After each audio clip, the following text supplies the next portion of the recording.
How to redesign your PLR product and make it your own.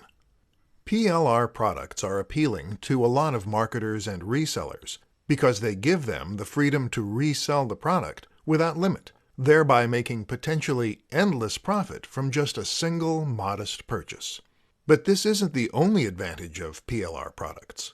What's arguably even more important for resellers is the fact that they can make changes to the products and customize them to better suit their brand and their message. In this presentation, we'll see how and why you should start doing that.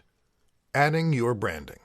The first thing you'll want to do when you get your hands on a PLR product is to change the name of the author to your own name and/or put your company branding on the book. This is important because it allows you to maintain the illusion that you created the product, rather than outsourcing it. This can strengthen your brand engagement, and it lends more authority to your own site. Changing the title. The best reason to change the title is so that the book will seem unique, and so you'll avoid scenarios where visitors see the same book advertised on multiple sites.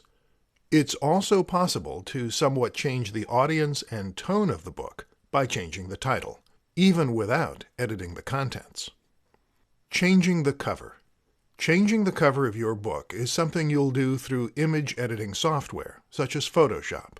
Most PLR products will come with editable Photoshop files, making this easy. You might alternatively decide to use a free tool such as GIMP, however. Don't know how to design a great-looking cover?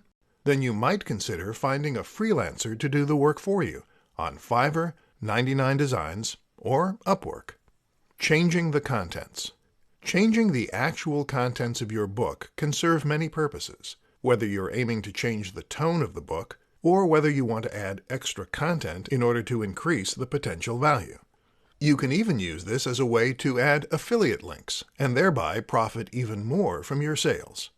To do this, you'll need to use a piece of software like MS Word, or perhaps a free alternative such as OpenOffice. Just don't forget to save your final product as a PDF file so that your readers won't be able to make changes as well.